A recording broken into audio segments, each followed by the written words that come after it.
আল্লাহকে সিজদা করা আর আল্লাহর জন্য সিজদা করা কথাটি পার্থক্য আছে না? সুন্দর প্রশ্ন করেছেন। আল্লাহকে সিজদা করা নাকি আল্লাহর জন্য সিজদা করা, তাই তো? আল্লাহকে সিজদা করা বলে কাফির।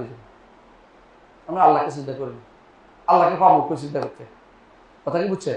আমরা আল্লাহর জন্য সিজদা করি, আমরা আল্লাহর জন্য সিজদা করি। আল্লাহ বলছে সিজদা করতে, রাসূলুল্লাহ সাল্লাল্লাহু আলাইহি ওয়াসাল্লাম সিজদা করার নিয়ম দেখাই দিয়েছেন মাটির মধ্যে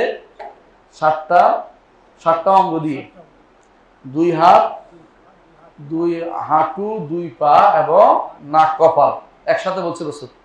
এইটা দিয়ে আমরা আল্লাহকে, আল্লাহ তাআলার জন্য সিজদা করি। কেউ যদি বলে আল্লাহকে সিজদা করি আল্লাহর কুদরতি পায় বা আল্লাহর পায়, তাহলে সত্যি কাফের, ইমানদার না। আল্লাহ তো আরশের উপর। কেউ যেটা বলে আল্লাহকে সিজদা করি সে ব্যক্তি ইমানদার না, এখন ইমানদার হইতে পারে নাই, সে একটি হিন্দু রয়ে গেছে। হিন্দুরা সর্বভূতে আল্লাহ বাস করে বিশ্বাস করে, আমরা এটা বিশ্বাস করি না, বুঝছেন তো? আমরা কেউ আল্লাহ কুদরতি পায়ও করি না, আল্লাহর পায়ও করি না, আমরা মাটিতে সিজদা করছি। কি জন্য? আল্লাহ খুশি করার জন্য। আল্লাহ এইভাবে করতে আমার নবীর মাধ্যমে দেখাই দিয়েছেন কিভাবে সিজদা করতে হবে। কেমন?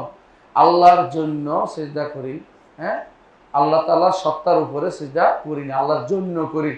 হ্যাঁ, ফাসজুদু লিল্লাহি, আল্লাহর জন্য সিজদা করা হচ্ছে। জি, সাজাদা ওয়াজহিয়া লিল্লাযী খালাকাহু, আমার চেহারা সিজদা করছে, হ্যাঁ, ওই আল্লাহর জন্য যে আল্লাহ আমাকে সৃষ্টি করেছেন।